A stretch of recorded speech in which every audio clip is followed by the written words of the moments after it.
Welcome everyone, this is Nancy at Paper Moon Tarot, and I wanted to do a response to Julie at Peekaboo Rose on standout decks of 2022. And I will admit there's maybe one deck in here that I got in early 2023, but I'd ordered it in 2022, so I think it counts. And I've got this spread cloth. I usually don't like spread cloths behind decks because I think it makes it hard to see the art, but I thought you'd prefer that to my kitchen counter, the way I'm set up today. So anyway, it is actually a beautiful spread cloth. I think it came with the Myths and Legends deck. So, all right, I'm just going to start in here with this. It's not like 10, it's like 7 or 9 or something like that. Decks that were standouts for me in 2022. And the first one I'm going to look at is the Curious Travels Tarot deck, which I got this year. And there's a few things about this that are standout.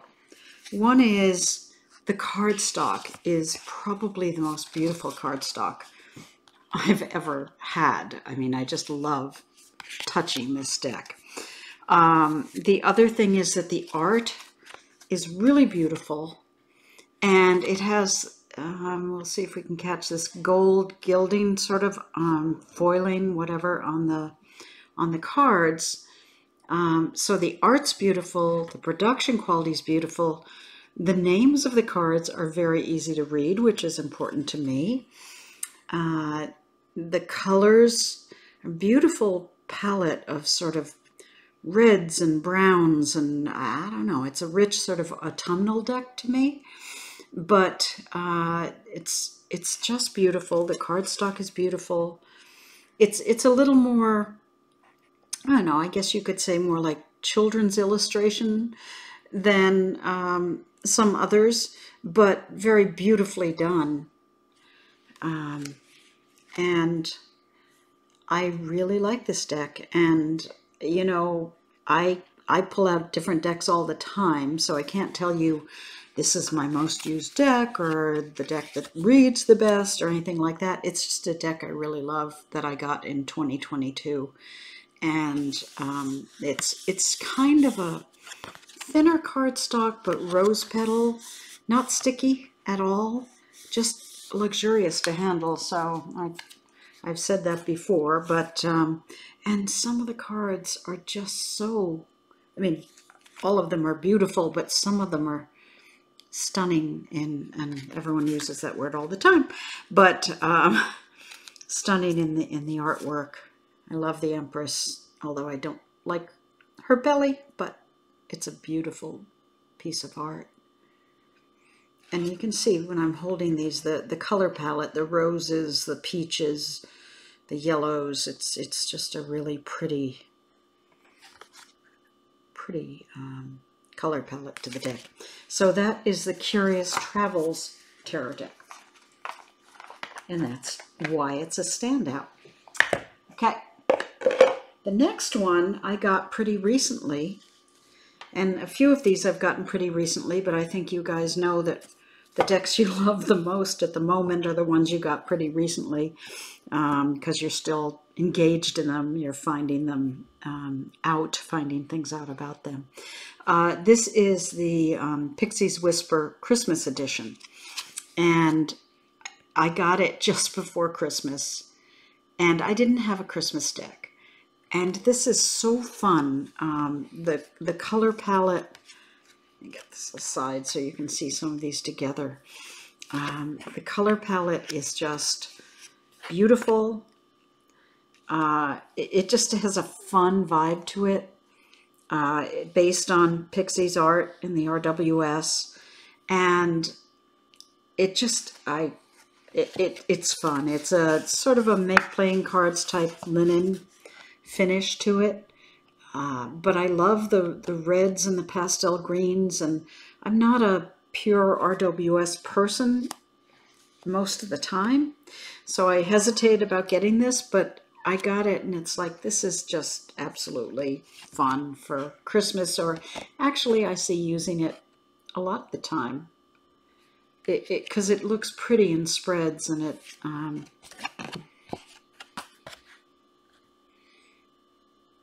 you know, if you look at it, it has some very fun elements, Christmas hats on people, and you know, reindeer in the sky, and the Five of Cups, sorry, is full of presents, and it looks like presents here, and almost like streaming out, you know, those things you pop at Christmas to pop them open with presents. It looks like the debris of those. They're left over with the kind of tragic person here.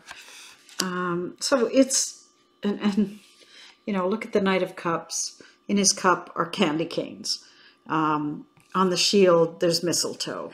So it's very clever to explore the cardinal, the Christmas, you know, winter cardinal on the Queen of Swords hand. So it's not just let's make RWS green and red. It's got some fun things added into the mix. Again, presents at the bottom of the Four of Wands, as well as Christmassy lights and so forth. So I think this creator has done a fun, clever job. All these ornaments hanging up above the Four of Swords. So that was kind of a standout for me. It's like, I got a Christmas deck and I actually love it. And I think I may use it beyond Christmas because it's so fun and so well thought out. I don't have Pixie's Whisper Tarot, but I've seen it and it appeals to me. But now that I have this one, I don't know if I need both. Anyway, another one that I got earlier in the year, which I really love, is the Asherah Tarot. And this is a new edition of it, 3rd edition. And get rid of the information cards. The art is just beautiful. The size is nice and small, which I like, as you probably know if you've watched this before, and if you haven't, welcome to the channel. But it's got a mandala-like quality to some of the cards, and the use of color is so vibrant and so pretty. The majors, the ones with more definitive art, not just mandalas, I think have a very pretty art style. The Chariot happens to be a woman, but there are men and women, male, traditional male and female, cis, whatever, in the deck. Because it has a certain amount of non-people cards, I'm sure it could be more diverse, but it's so, you know, 50-50 people and not people. So, but isn't that pretty? Princess of Dis. Now, this is a Thoth-based deck, and I have very few Thoth-based decks. A few, you know, a handful. But I think when I really delve into Thoth, this would be a deck I would use, or the Gil Tarot. But it's just very pretty art. Nice, flexible, kind of make playing cards type stock, a little bit linen finish. Beautiful art, small size, beautiful mandala type artwork. So that is the Asherah Tarot, 3rd edition, and I really like that one. And I got that one early in 2022, so it's lasted in terms of my esteem for it. A Marseille deck that I got, and I got a few in 2022, but probably the one I like best is the Tarot of Musterberg. Tarot of Musterberg. Comes in a nice rose petal tuck box, sturdy 4-tuck box. Has a couple of blank cards and a little white book. But as Marseille or historic style decks go, this one is just fun. Again, a smaller size than traditional tarot, which fits in my hand better, so I like that. The backs are very pretty. The cards have a beautiful pastel sort of coloration. Let's see if we can find you some majors. There's a tower. Kind of a fun, almost cartoonish, but old style cartoon feel to it. Again, I love the color palette. Very nice cardstock. You know, cardstock's important to me, so I don't think you'll find a deck here that doesn't have decent cardstock of one kind or another. But it's just a beautiful little Marseille style deck.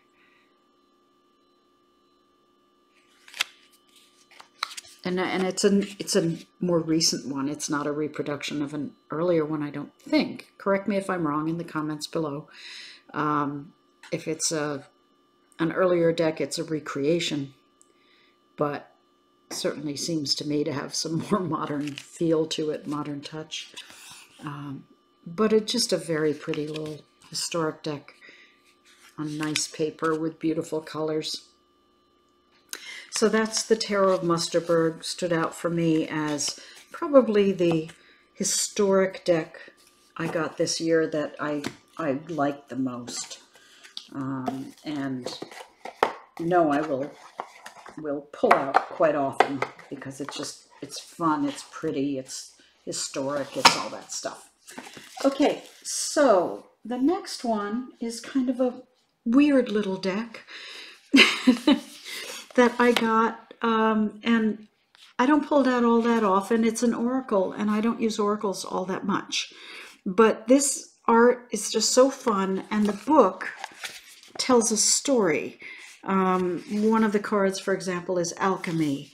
Alchemy, I was once told, concerns the magic of turning base metals into precious elixirs and elements. I was only a young apprentice at the time, and so found the idea rather boring, as it would no doubt involve lengthy studying and reading.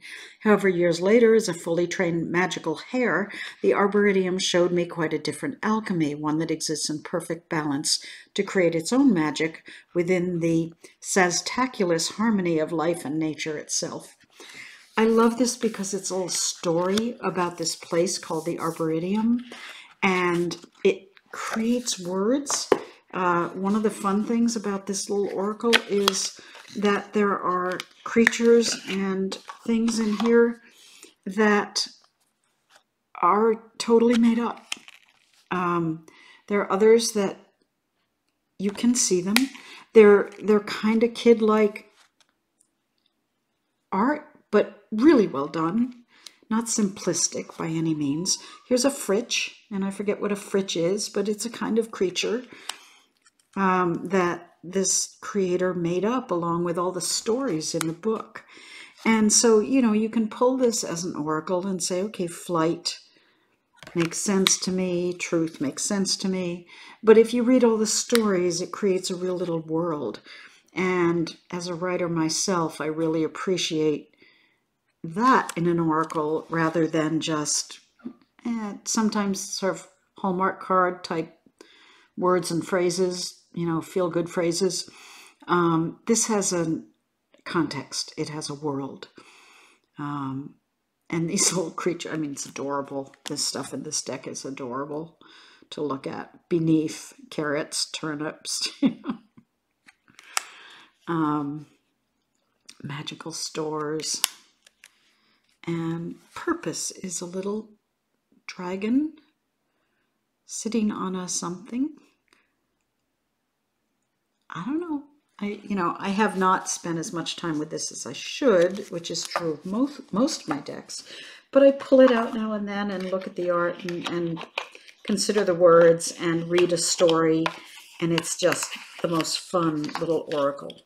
So that was really a standout for me this year. Okay, another standout is the Dream Visions Tarot 2nd edition. The Dream Visions Tarot is probably one of my favorite decks ever. And the second edition made it smaller, so more standard tarot size, although a little tall for a standard tarot. It gave it, it's a nice box, but it gave it a beautiful blue gilding. And it just, same cardstock, I believe, as the first edition, which is a lovely cardstock. But this is, I should hold these up to you. It's just, there's so much going on with the background and so on. But the colors in here are so powerful to me. The art is so beautiful. Now, one thing she did in this edition was do the titles all around the cards, not necessarily at the bottom. Some are, but some are within the card. Sometimes they're a little harder to read for me than the original edition. But it's an interesting artistic choice. So I appreciate that Emma, the creator, has continued to grow and change. And, you know, now this is, I love the first one, but this has become my new standard favorite deck because it was redone. So it's one I've been using for, I don't know, a year and a half or whenever it first came out. But now it's renewed. So that's why it's a standout. It was one of my favorites to begin with, and it's been redone. It's beautiful backs. It's been redone with a format size-wise and the gilding and so forth that just I love. Okay, one of the decks I got maybe 3 months ago that I really have bonded with is the Tarot of Oneness. And this deck, beautiful box, beautiful peach colored sides. It's not that gildy because it's matte, but it's a beautiful peach color that's you probably can't appreciate here. This back goes pretty well with this backing. But this takes tarot from as if you are the person in the picture. So that's your lover. If you're in the lover's card, you're in it. And then there are a few like higher self that are extras. The moon, you're looking up at the moon. Maybe you're the wolf baying at the moon. Two of Cups, one of these hands might be yours. The Eight of Pentacles is you putting a tattoo on someone else of a dog, I guess. But there's your hand holding the instrument to give a tattoo. So you are creating. You are the creator who is mastering your art. Seven of Pentacles, you are holding that plant in your hands to plant. Hanged Man is called Perspective, and it's you up in the air in a balloon, looking at the other balloons in the air. So it's just, it's fun. The Four of Pentacles has you up in a tree counting your gold. With a little bunny at the bottom, which is adorable. So again, it's your perspective. But the other thing I like is it really is beautiful art. I love this artwork. This is the Page of Wands.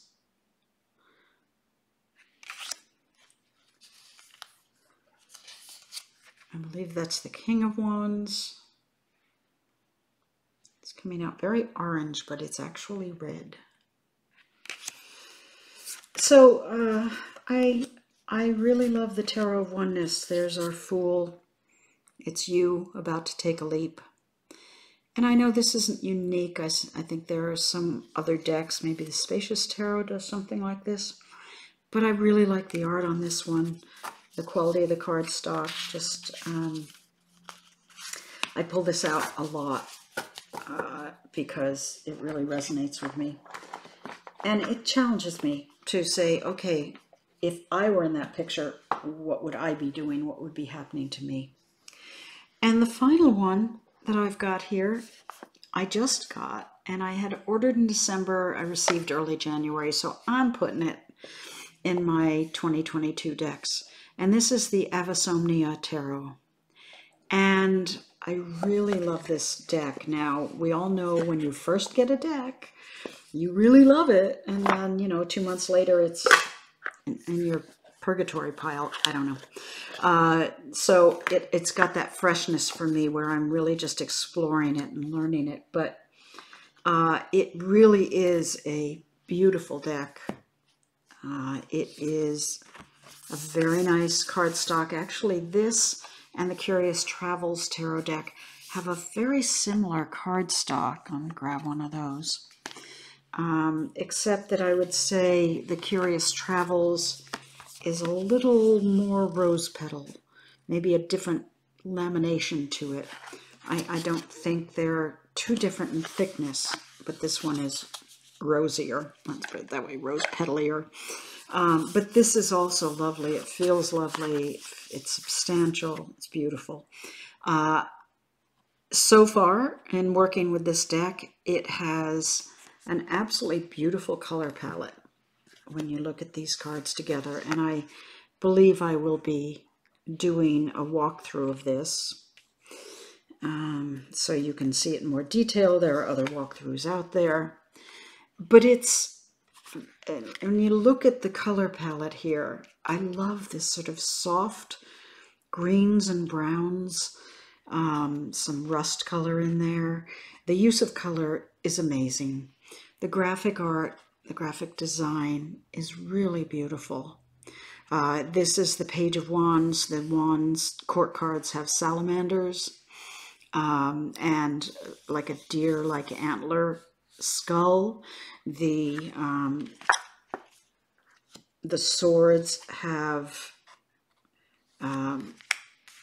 bird skulls in them and butterflies on the clothing.